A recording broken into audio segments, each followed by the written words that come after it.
الحمدللہ رب العالمین والصلاة والسلام علی سید المرسلین اما بعد فاعوذ باللہ من الشیطان الرجیم بسم اللہ الرحمن الرحیم الصلاة والسلام علیک یا رسول اللہ وعلی آلک واصحابک یا حبیب اللہ الصلاة والسلام علیک یا نبی اللہ وعلی آلک واصحابک یا نور اللہ۔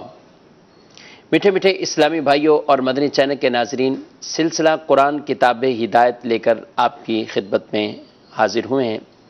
اللہ کریم رب العزت جل وعلا مجھے آپ کو سب کو قرآن مجید فرقان حمید کی تعلیمات کی روشنی میں زندگی گزارنے کی توفیق عطا فرمائے، قرآن کے نور سے ہمارے سینوں کو روشن منور فرمائے اور رب کعبہ اسی پر ہم سب کو استقامت عطا فرمائے۔ ابتداً درود پاک کی فضیلت نبی رحمت شفیع امت صلی اللہ تعالی علیہ وآلہ وسلم کا فرمان مبارک عظمت عالی شان ہے کہ جو شخص جمعۃ المبارک کو میری ذات پر 100 مرتبہ درود شریف پڑھتا ہے، اللہ کریم اس آدمی کی 100 حاجتوں کو پورا فرماتا ہے۔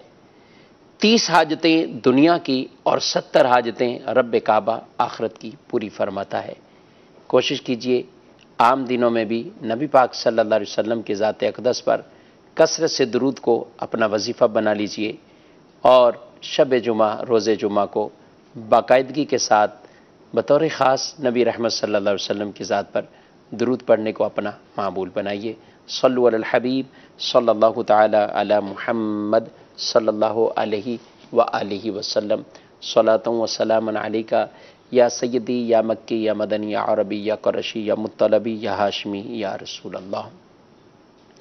آج ہم موضوع لے کر حاضر ہوئے ہیں۔ قرآن کتاب ہدایت میں ہمارا موضوع قرآن مجید فرقان حمید کا تعارف ہی ہے۔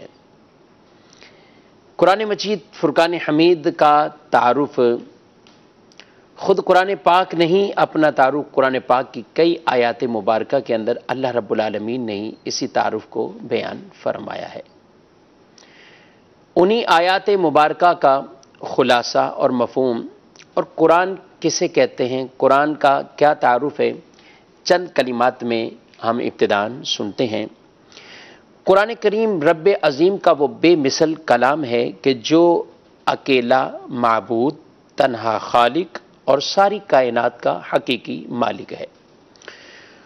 وہی رب العالمین تمام جہانوں کو پالنے والا اور پوری کائنات کے نظام کو مربوط طریقے سے چلانے والا ہے۔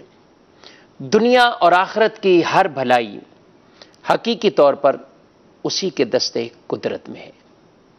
وہ جسے چاہے عطا فرماتا ہے اور جسے چاہے محروم کر دیتا ہے۔ وہی رب العالمین جسے چاہے ہدایت دیتا ہے اور جسے چاہے گمراہ کر دیتا ہے۔ اس نے اپنا یہ کلام رسولوں کے سردار، دو عالم کے مختار، شفیع المذنبین جناب رحمت للعالمین صلی اللہ علیہ وآلہ وسلم کی ذات اقدس پر اس کلام کو نازل فرمایا ہے۔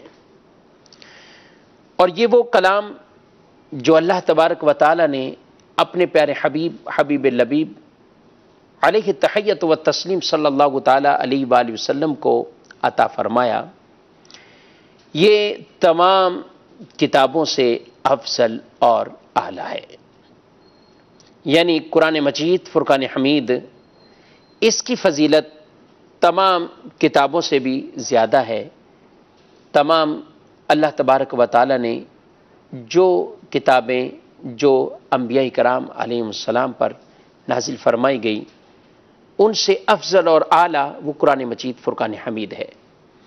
یا یہ بات بھی عرض کرتا چلوں کہ قرآن مجید کا افضل اور اعلیٰ ہونا، اس سے مراد کیا ہے؟ اس سے مراد یہ ہے کہ قرآن کے پڑھنے والوں کو ثواب زیادہ ہے، ان کو زیادہ عطا فرمایا جائے گا، ان کو ثواب زیادہ ہے۔ اللہ تبارک و تعالیٰ کے کلام ہونے کے اعتبار سے اس کے اندر سب برابر ہیں۔ جیسے اللہ کے رسول بھی، تمام انبیاء دنیا میں تشریف لائے، رسول بھی آئے، تو نفس رسالت اور نفس نبوت میں تو برابری ہے، سب برابر ہے۔ لیکن آپس میں فضیلت کے اعتبار سے تلک الرسل فضلنا بعضهم علی بعض، بعض پر بعض کو اللہ تبارک و تعالی نے فضیلت عطا فرمائی، اور سارے نبیوں پر اللہ تبارک و تعالی نے اپنے پیارے محبوب حبیب لبیب علیہ تحیت و تسلیم صلی اللہ تعالی علیہ وآلہ وسلم کو فضیلت عطا فرمائی، آپ کو مقام اور یہ مرتبہ عطا فرمایا ہے۔ تو مدرجان کے ناظرین، جس طریقے سے قرآن پاک یعنی محبوب آقا صلی اللہ علیہ وسلم کو تمام پر فضیلت ہے، اور سب انبیاء پر آپ کو فضیلت اور درجہ فضیلت عطا فرمایا گیا کہ آپ امام الانبیاء ہیں، آپ بشر ہیں لیکن سید البشر ہے، اور ان بشروں میں سے تمام سے اعلیٰ ترین جو بشر ہیں وہ انبیاء کرام علیہ السلام ہیں، اور ان تمام انبیاء کا اللہ تبارک و تعالی نے آپ کو امام بنایا ہے، ان کا سردار بنایا ہے۔ آپ کی فضیلت سارے نبیوں پر، آپ کی فضیلت سارے رسولوں پر، تو جو کلام بھی آپ کو عطا کیا گیا وہ بھی ایسا فضیلت والا ہے، وہ بھی ایسا شانوں والا ہے کہ وہ بھی تمام پر فضیلت رکھتا ہے، تو اس کے پڑھنے والے کو اس کا ثواب زیادہ عطا کیا جاتا ہے۔ تو اللہ جسے چاہے اسے ہدایت دیتا ہے، جسے چاہے اسے گمراہ کرتا ہے۔ اللہ رب العالمین نے اپنا یہ کلام، اپنی یہ کتاب قرآن مجید فرقان حمید اپنے پیارے محبوب صلی اللہ علیہ وسلم کو عطا فرمائی، اور اس کے ذریعے سے، اس کی تعلیمات سے دنیا کے اندر سے کفر اور شرک کی اس لعنت کو دور کیا گیا ہے۔ کفر اور شرک کے تاریک راستوں کو، اور ان تاریک راستوں پر جو بھٹکے ہوئے لوگ تھے، ان کو ہدایت کے راستے پر اس کتاب نے چلایا ہے۔ یہ اللہ تبارک و تعالیٰ کا وہ مبارک کلام ہے کہ جو ہمیشہ روشن اور مستقیم راستے کی طرف ہدایت کرنے والا ہے، اور جو اس کے ساتھ وابستہ ہو جائے دنیا اور آخرت کی فلاح، کامیابی، کامرانی اس کا مقدر بن جائے گی۔ قرآن مجید فرقان حمید اللہ تبارک و تعالیٰ نے رمضان المبارک کے مہینے میں عطا فرمایا، بلکہ جہاں بھی قرآن پاک میں رمضان شریف کا جہاں ذکر ہوا اور رمضان شریف کا تذکرہ کیا گیا تو اس کی وجہ فضیلت رمضان کی بیان کی، شہر رمضان الذی انزل فیہ القرآن، کہ رمضان کا وہ مہینہ جس میں قرآن نازل ہوا۔ انا انزلناہ فی لیلۃ القدر، اس کو لیلۃ القدر میں نازل کیا گیا ہے۔ لیکن یہ قرآن پاک کا نزول جو لیلۃ القدر میں ہوا، یہ لوح محفوظ سے آسمان دنیا پر جو یک بارگی نزول ہوا، لیکن اس کے بعد نبی کریم صلی اللہ علیہ وسلم کی ذات پر لوگوں کے پاس رہنمائی کے لیے یہ قرآن تدریجاً آہستہ آہستہ نزول ہوا ہے، اور اس کا عرصہ کوئی 1 سال 2 سال نہیں ہے، 5 اور 10 سال بھی نہیں ہے، بلکہ قرآن مجید 23 سال کے عرصے میں، یعنی 23 ایئرز، 23 سال کے عرصے میں تدریجاً قرآن پاک اللہ تبارک و تعالیٰ نے نازل فرمایا ہے۔ ہم اسی سلسلے میں آگے جا کر یہ بات بیان کریں گے کہ قرآن کے ایک ساتھ نازل کیوں نہیں کیا گیا، اس میں کیا حکمتیں ہیں۔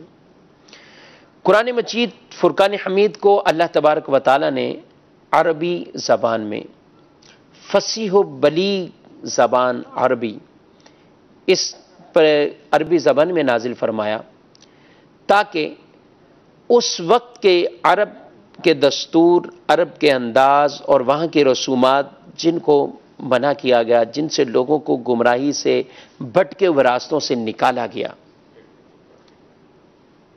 وہ لوگ عربی سمجھنے والے تھے، عربی جاننے والے تھے، قرآن بھی انہی کی زبان پر آیا تاکہ اس کے ذریعے سے وہ ہدایت پائیں اور اس گمراہی سے توبہ تائب ہو جائیں، کفر و شرک کی لعنت کو اپنے آپ سے وہ دور کر لیں اور دامن رسول سے ایسا وابستہ ہو جائیں کہ یہی دامن رسول، نبی پاک صلی اللہ علیہ وآلہ وسلم کا طریقہ، آپ کا انداز، آپ نے جو رہنمائی فرمائی، آپ نے جو ہدایت عطا فرمائی، اللہ نے آپ کو کلام دیا، کلام پاک قرآن مجید عطا فرمایا، اور پھر آپ کے ذریعے سے پوری کائنات کے اندر اس کتاب کا فیض یوں عام ہوا ہے۔ محشر کے ناظرین، قرآن پاک کے متعدد نام ہیں، ہم عام طور پر ایک ہی نام سے اس کو پکارتے ہیں، قرآن، جو بار بار پڑھا جائے، جس کی تلاوت بار بار کی جائے۔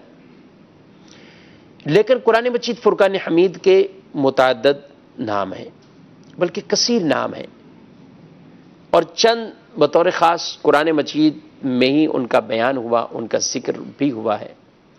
ہم چند نام یہاں پر عرض کرتے ہیں۔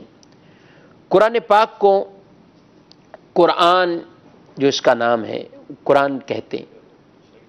اسی قرآن کو برہان بھی کہا جاتا ہے، اسی قرآن پاک کو کتاب بھی کہا جاتا ہے، اسی قرآن کو نور بھی کہا جاتا ہے، اس قرآن کو مصحف شریف بھی کہا جاتا ہے۔ تو قرآن پاک کے کئی کثیر نام ہیں، چند بطور خاص ذکر کیے۔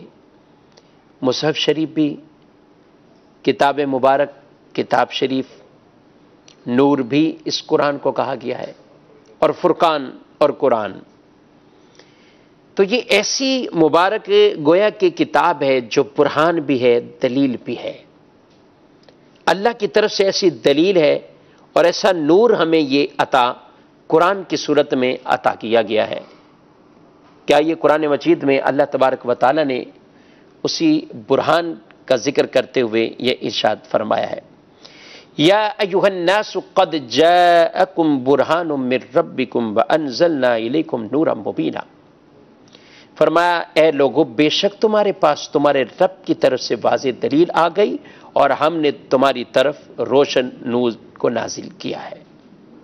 یعنی قرآن برہان ہے، ایسی بجد دلیل ہے، رب کی وحدانیت کی دلیل تو بھی قرآن کو پڑھیے۔ قرآن میں اللہ کی توحید بھی ملے گی، قرآن میں انبیاء کی نبوتیں، قرآن میں پچھلی کتابوں کی تصدیق، قرآن مجید فرقان حمید کے اندر اللہ پر ایمان لانے اور رب کے ایک ہونے پر، اور کائنات میں اگر کوئی دوسرا خدا ہوتا تو یہ سارا نظام ہی درم بھرم ہو جاتا۔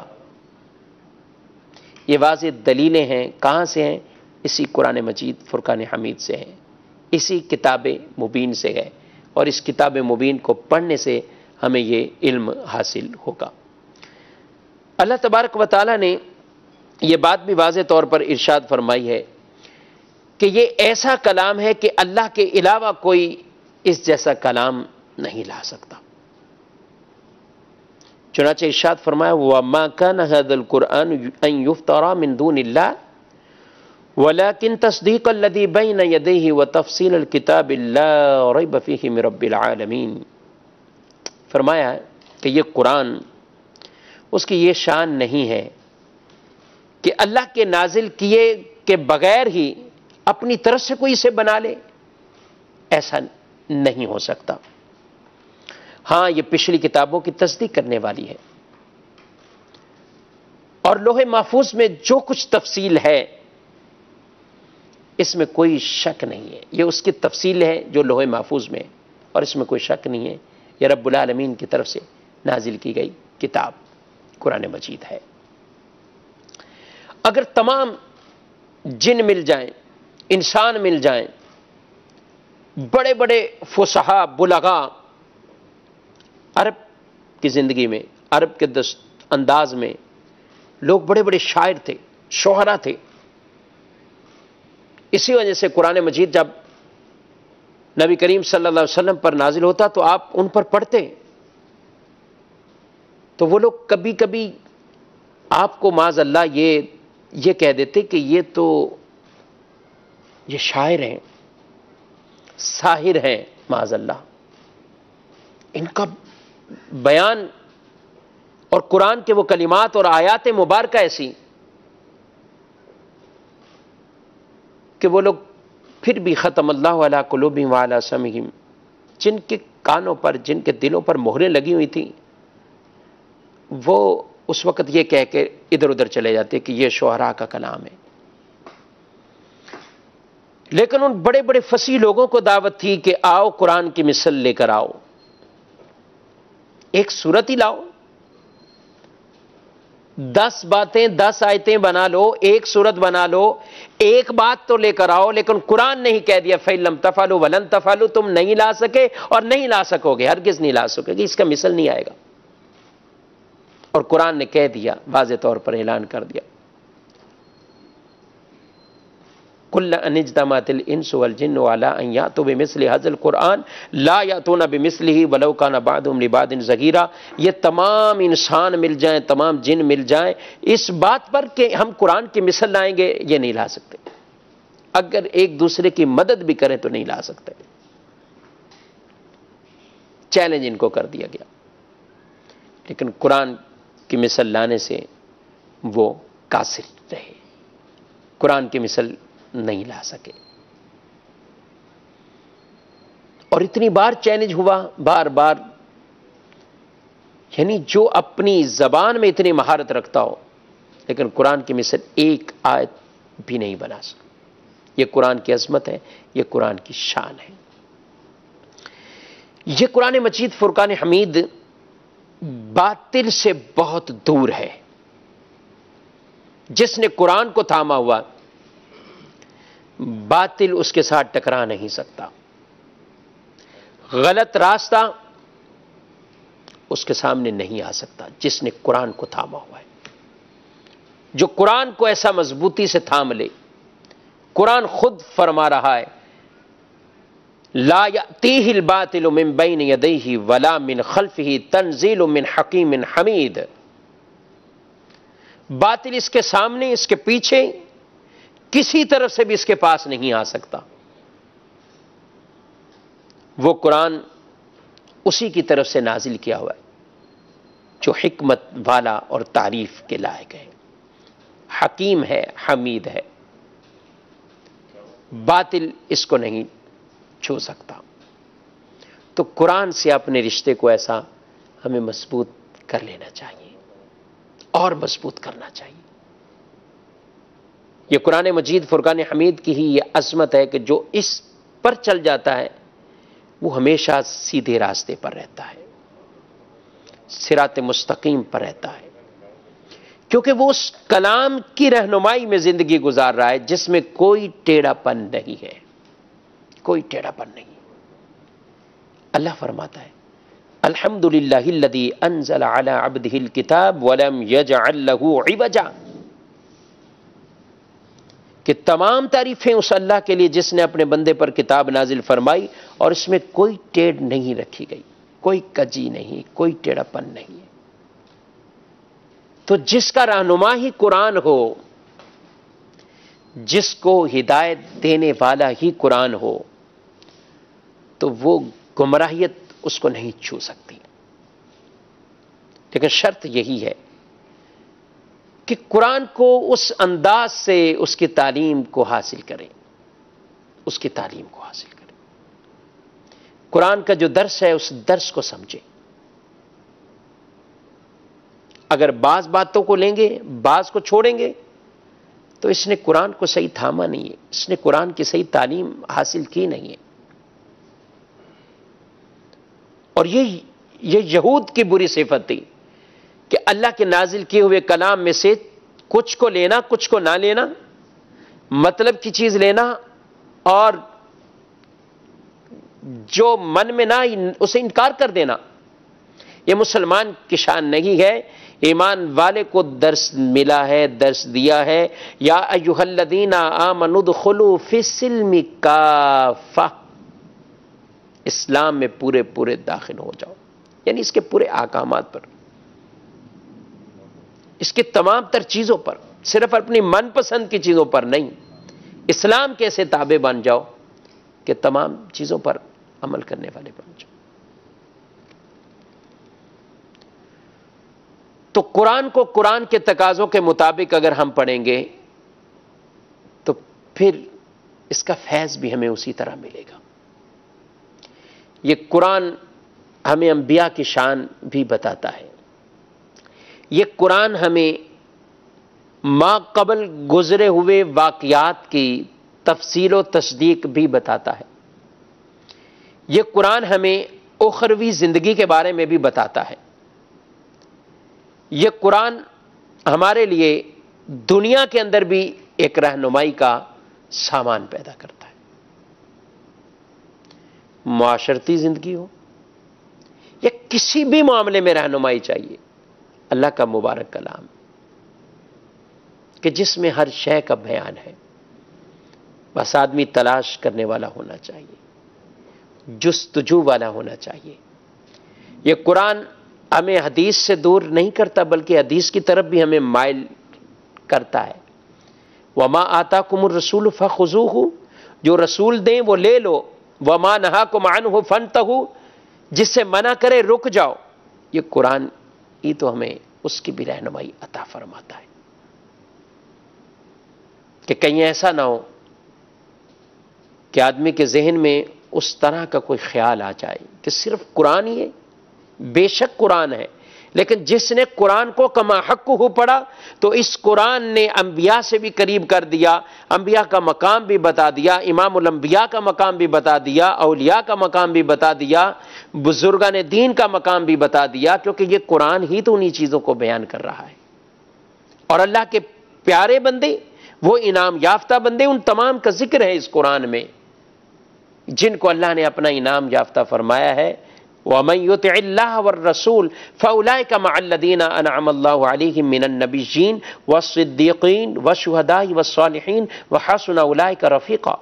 یہ قرآن اس کی ہمیں تعلیم دے رہا ہے، یہ نبیوں سے بھی ہمارا تعلق مضبوط بنا دیتا ہے،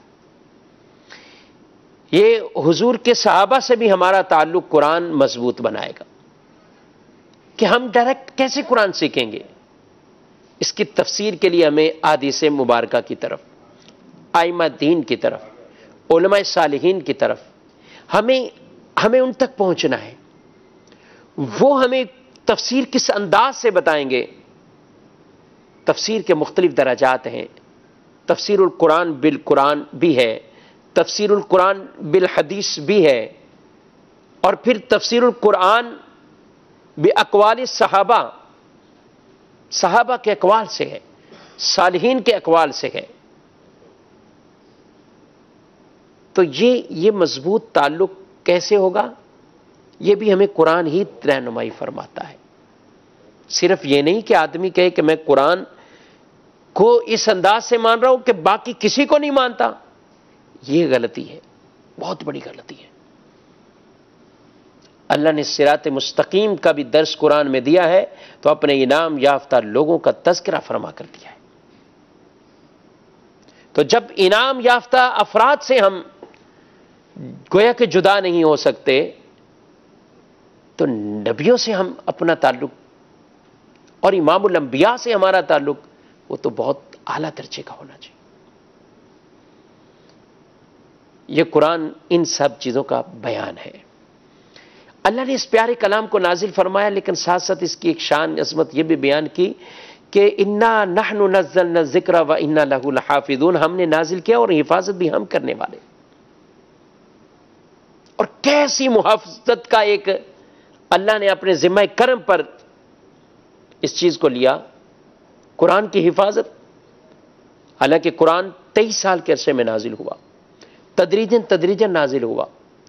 ابتداً وہ ہڈیوں پر، لکڑیوں پر اور کھجوروں کے اس درخت کی ان چیزوں کا، اس کی لکڑیوں پر یہ لکھا جاتا، تختیوں کی صورت میں لکھا جاتا، کتاب کی صورت میں نہ تھا۔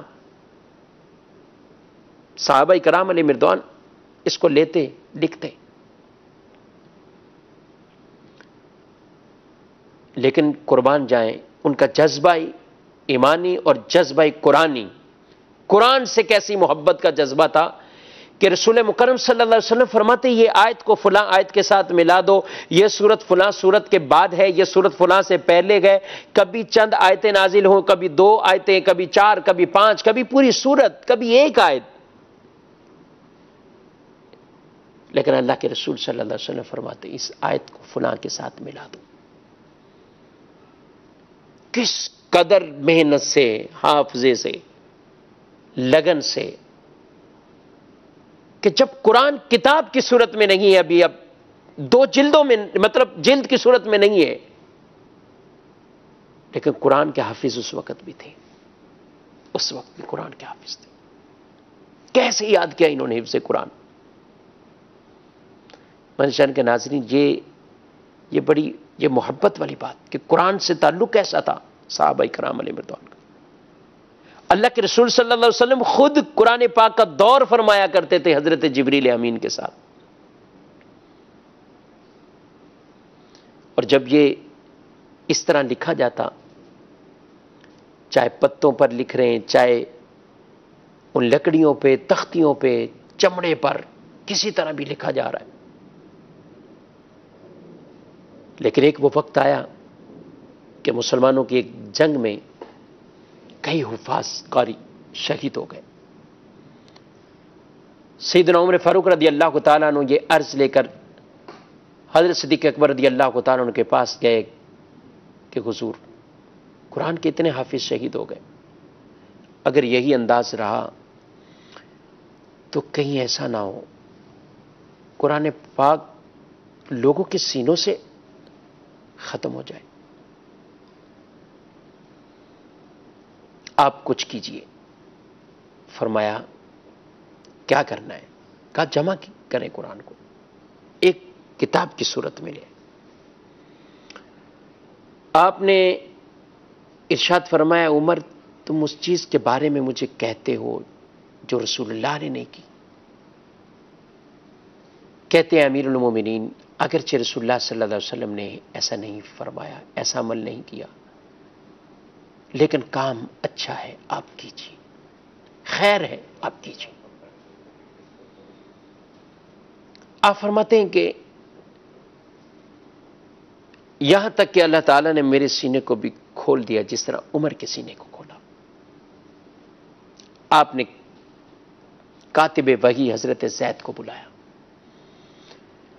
اور ان سے کہا کہ آپ قرآن کو ایک جگہ جمع کیجیے۔ تو حضرت زید کہنے لگے کہ علی جا امیر المومنین، یہ کوئی چھوٹا حکم نہیں ہے، بہت بڑا میرے لیے حکم ہے۔ قرآن کو جمع کرنا، آپ نے فرمایا خیر کا کام ہے، اس کو کیجیے۔ حضرت زید فرماتے ہیں جس طرح ان دونوں کے سینوں کو اللہ نے کھول دیا، میرے سینے کو بھی کھول دیا، شرح صدر ہوا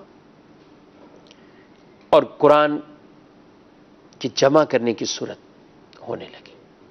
اب قرآن کو جمع کیا جا رہا ہے،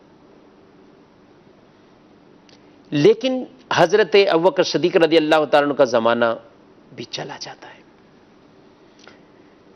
2 رمضان آپ نے بھی دیکھے، خلافت کا زمانہ، لیکن 2 سال کچھ مہینے بعد آپ کا وصال ہو گیا۔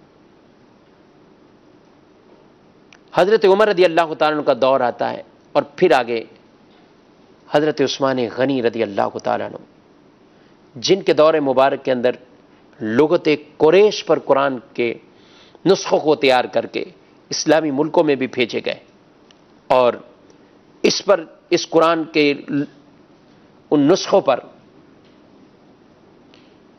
کی وجہ سے ہی آپ کو جامع القرآن کا لقب دیا گیا، اور آپ کو اس لقب سے یاد کرتے ہیں۔ لیکن جامع القرآن اول وہ صدیق اکبر رضی اللہ تعالیٰ عنہ کے زمانے سے ہی شروع ہو گیا تھا، اور اس کار خیر کی نیکی کا ثواب اللہ تبارک و تعالیٰ ان بزرگوں کو، ان اصحاب رسول صلی اللہ علیہ وسلم کو عطا فرمائے گا۔